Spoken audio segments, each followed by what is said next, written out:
Hello everybody, my name is Marlo and welcome back to TekTopia. I hope you're doing all very well today. I myself am feeling pretty good. Today we are hopefully going to be getting some, nice and close, some actual villagers into our ravine village here because we haven't been able to really do that in the first two episodes. But before I can really start any of that, I seriously need to organize a little bit. This hole right here is where I'm currently residing and it's rubbish, to be honest. Everything is disorganized and a little bit all over the place, so I think the very first thing I'm going to do today is find a better location to set things up a little bit more permanently and, yeah, move out of my starter hole in the wall because it's not exactly the best. But I'll just quickly catch you up on what we did last episode in case you did happen to miss it.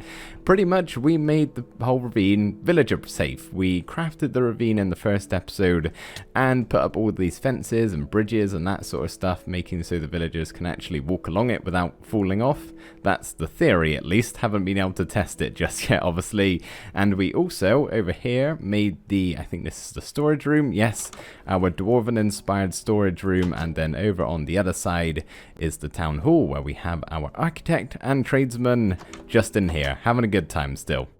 I need to make sure I set myself up somewhere that's going to be relatively easy to get to, and I'm thinking down here on the bottom level is going to be the best place for that. I'm imagining everything down here is going to serve as to be something fairly important, like the town hall, like the storage room, merchant store will probably go down here, that sort of thing, and obviously I'm going to be needing to access my area and own storage room a fair bit, so I'm thinking this spot right here could be good. The actual storage room may get in the way a little bit, but I can always just branch off over to the right hand side, and generally speaking it's going to be pretty similar to what we got going on here. Similar block palette. I've already done a bunch of chopping down of the dark oak trees. I'm on my way to destroying that entire roof forest, I think. So yeah, it's going to be a little bit similar to this, probably not at all the same, but same idea anyway. Bunch of chests in a big open room. I know I said last episode for the most part I wanted to try avoid symmetrical building in this village, but I need to make another exception alongside the town hall and the village storage room with my storage room here. I would love to have some sort of organic natural cave perhaps with the chests kind of dotted around the place, but that's just really not going to be very functional and I need to prioritize that over the looks of this sort of thing. So yeah, I've got a symmetrical, boring old storage room. Not going to show you too much. It's really much of a muchness. It's a room filled with chests. That's all you really need to know. I never really class my little area as part of the village exactly. So yeah, I now have to move everything in place. I really have too many chests, I think. This is a little bit overkill. I think 2 stacks and 48, I believe it is. I don't have that many items, but I have quite a few that I need to move over. So I'm going to do that, as well as trying to link up what you see behind me here. So pretty much connect the storage room with the outside of the ravine there.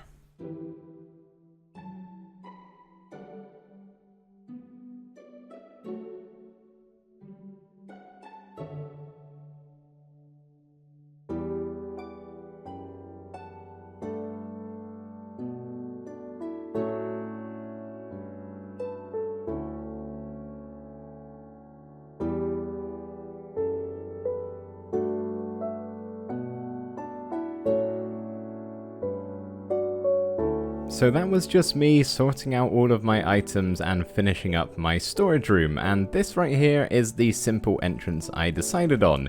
Really nothing too complicated. I'll probably be similar to what we do throughout the rest of the ravine, just something a little bit like that so it stands out using the wood instead of stone, and we'll probably mix in a couple of like these cave type tunnels leading to the houses. But yeah, for mine right here, we've got this. You saw me build most of this. I got fire behind some iron bars, which I think is a really neat lighting source we're actually going to use a little bit in this village, just so we don't have kind of similar to what we have in the main ravine with torches plastered everywhere. So yeah, fire is something that I need to keep in mind to use, and yeah, you guys saw me build all this for the most part, and the chest and bed if I do happen to need it every now and again, and everything is sorted in here, which feels fantastic. It's always nice to get organized in your world, isn't it? But yeah, that is that done. As I said, not really part of a village, so we'll just move on and probably forget about it as far as showing it in the video is concerned. But now what I'd like to do is start work on actually getting some of these villagers, and of course the first thing they need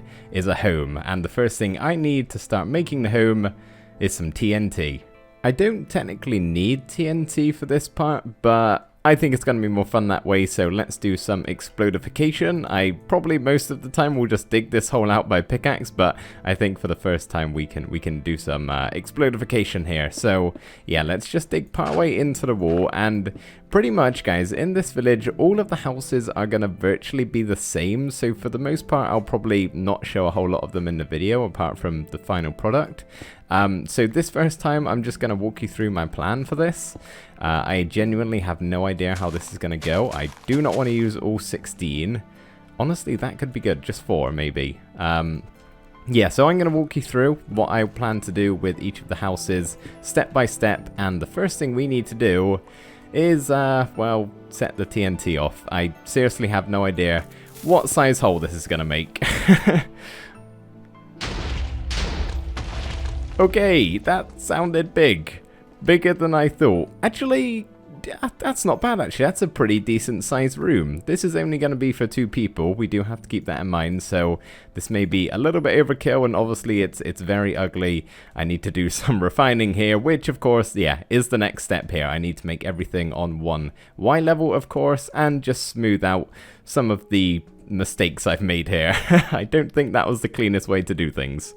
Looking nice and smooth, as you can see, and the next thing we have to do is add in some structural supports, because right now there really is nothing holding up this cave. So we're just going to add in some pillars like this going down, maybe have them a little ways apart. This one can potentially go over here, so we're going to have a little bit of a visual obstruction to everything else going on inside of here, but I think that could actually look quite cool. So each of these pillars I'm going to do slightly different every single time we build a house. So say that's one of them there, we can do something a little bit like that. We don't want it just going straight into the roof here without having anything else on the top part that actually is holding it up. So this one's kind of in a little bit of a corner, so maybe we can change it up and do something like that. So we've got a bit of a differentiation between them both. I'm thinking maybe we just put a stone block there to make it slightly better. So yeah, we got something like that, and as I said, in each of the houses we'll do them a little bit different each time so they don't all look completely identical.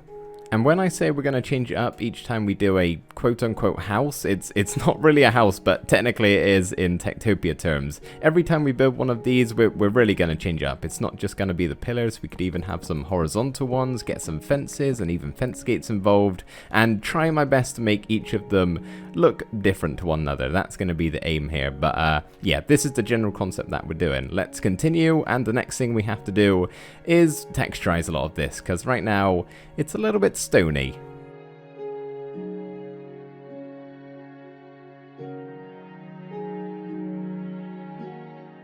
Looking substantially better now in my opinion, much more cave-like if you ask me, but now what we've got to do is add in everything the villagers are actually going to use and any other interior decoratives we want to add in. So we obviously need 2 beds and 2 chairs for our villagers to sit in. So what we don't want to have is a bed underneath a block that is only too high, as they can actually take damage on that, and I've had them before get stuck in walls and it can be a little funny sometimes, so we need to make sure they've got enough room to actually wake up in the morning. So that's 2.5 blocks, should be fine to have one there, and we'll stick another one over there maybe. So I'll make these look a little bit nicer as they are right now, but we can maybe have our table and chairs, only the chair part at the moment, but we'll do something over there, and then maybe we could have some sort of fireplace, some bookshelves. I don't know, I'm gonna go grab a bunch of items and see if I can make this place look a little prettier. I'm not sure how well you guys are going to be able to hear this, but it's raining outside and we've got the fire crackling away in here, and it's just really quite nice. I've done my best to make this place look as homely as possible. We've decorated the beds a little bit, got some paintings, some flower pots, an armor stand here. Didn't want to go too overkill, I wanted to keep the cave look, so most of these homes probably are not going to be a whole lot more detailed than what we have here, which I think is going to be quite nice in the long run, honestly. So yeah, this is what I've done, and I will come outside here. The rain looks cool for me, but for you guys, YouTube compression is probably killing the screen right now, so I'm going to look this way. I may make some texture pack changes so I can get rid of the amount of particles on the screen, just because it's going to rain a lot over here, I would imagine. But yeah, now what we've got to do is pretty up the entrance a little bit here, so we don't want just stone, we want to make something a little bit nicer. And what I've got for an idea is something like this. So we're going to have 2 upside down stairs. It stopped raining. Ah, nice and peaceful to the ears. Feel like I can hear everything at the moment. Yeah, we're going to have upside down stair and then 1 more in the middle. And then we're going to have 2 of the chisel blocks on the side here to make that, so it kind of blends in a little bit. We're using stone, of course, but stone bricks, and it just stands out a little bit, but not too much. And then, of course, we can have our doorway down like this so the villagers can actually access, and then an item frame just beside it. You don't necessarily have to have it directly above the door in TekTopia. As long as it's adjacent to it in some way or another, it should work.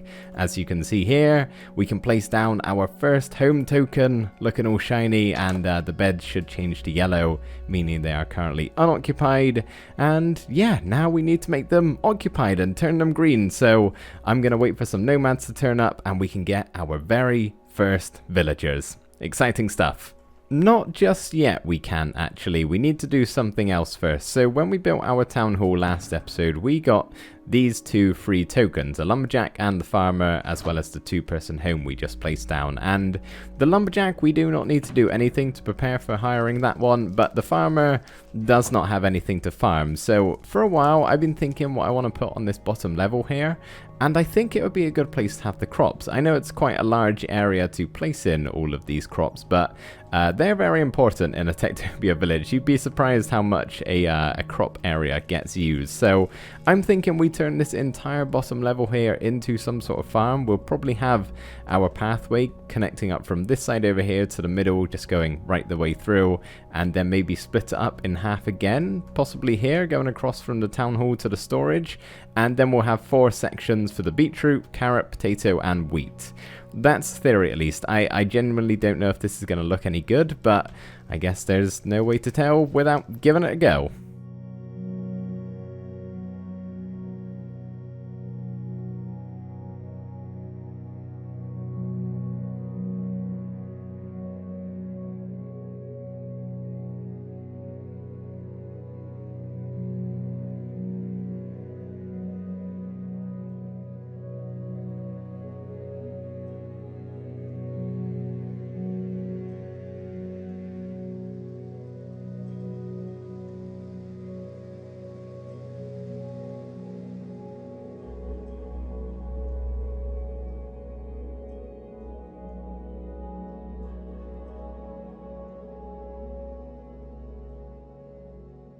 Well, hello there. Welcome back. I hope you enjoyed that time lapse. As you can see, oh, look who's coming into town.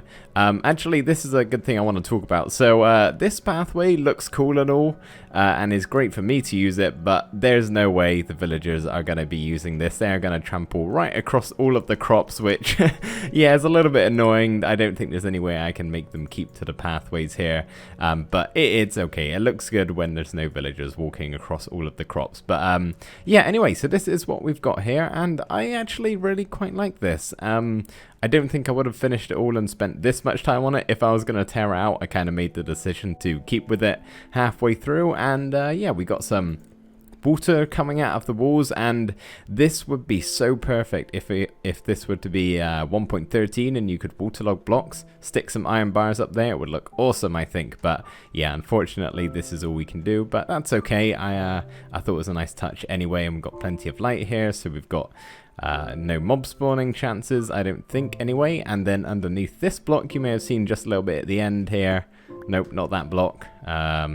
This block, maybe? Yeah, we've got our beacon, so I can always release that if I need to do some digging. But for the most part, I'm going to cover it up because, yeah, it doesn't look particularly good. You may be wondering why the crops don't stretch all the way along to these blocks over here, and that's simply for 2 reasons. So I wanted them to be somewhat equal. This side is a little less than all of these over here, hence why we got the wheat and the carrots. I think those 2 are going to be most useful. Maybe I'll switch potatoes around, although that's a pretty big patch anyway. It's just the beetroot over here. There's not a whole lot of them, but that's okay. These aren't really needed that much anyway, so... Okay, we made a squid farm in the process. That's cool. I can't really save you now, squid, so sorry, you may just have to stay there if you're not going to start suffocating. We may have a village squid on our hands. I would name him, but oh no, okay, yeah, I figured that was going to happen. Okay, let's not watch this. That's kind of brutal. Just give me a sip. Yep, thank you. So you may be... Wait, what was I saying? Oh, yes. So I wanted them to be equal. Squid sidetracking me there. I wanted them to be somewhat equal, and it really wouldn't have been if I had a stretch all the way along. And the other reason is I have my storage room here. I didn't really want to make another path and split it into another section. And I'm going to put the merchant stool over here when we do eventually make that. So not exactly sure what I'm going to do with this, but I will figure that out later down the line. And now, after all of that, we can finally get our very first villagers. As soon as some nomads turn up. There's none here at the moment, so I'm going to wait a little while and see who we end up with.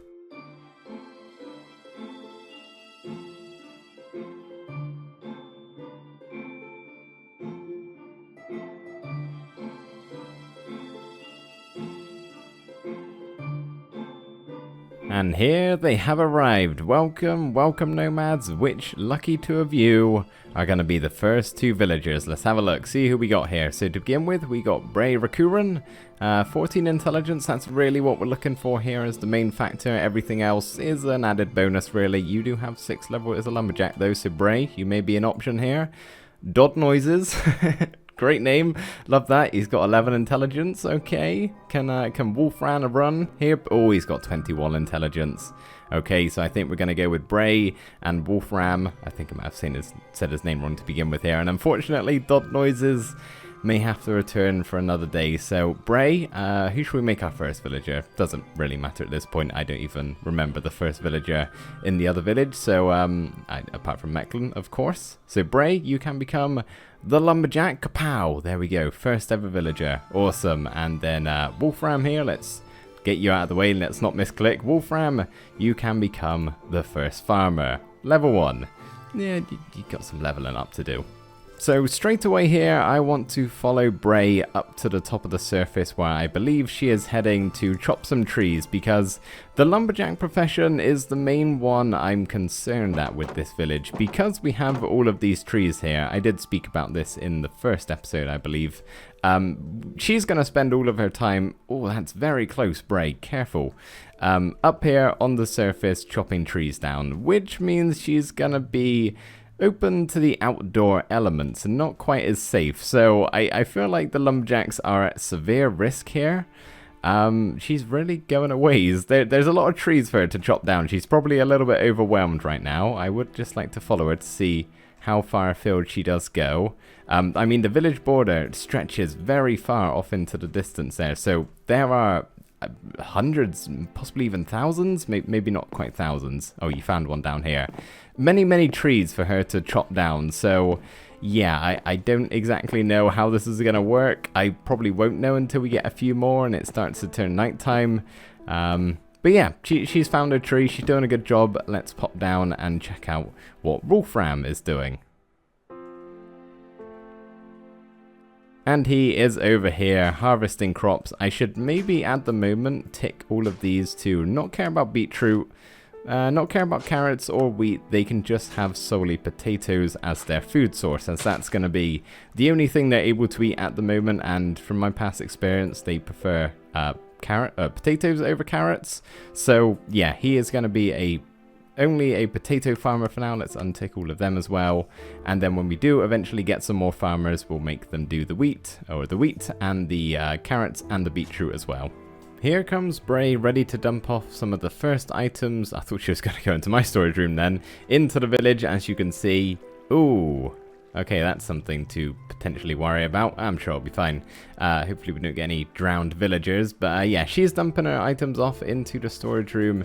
And I've had a thought. It may actually be worth building a giant underground tree farm, because I'm fairly certain the lumberjacks prioritize trees that are either closer to themselves or the town hall.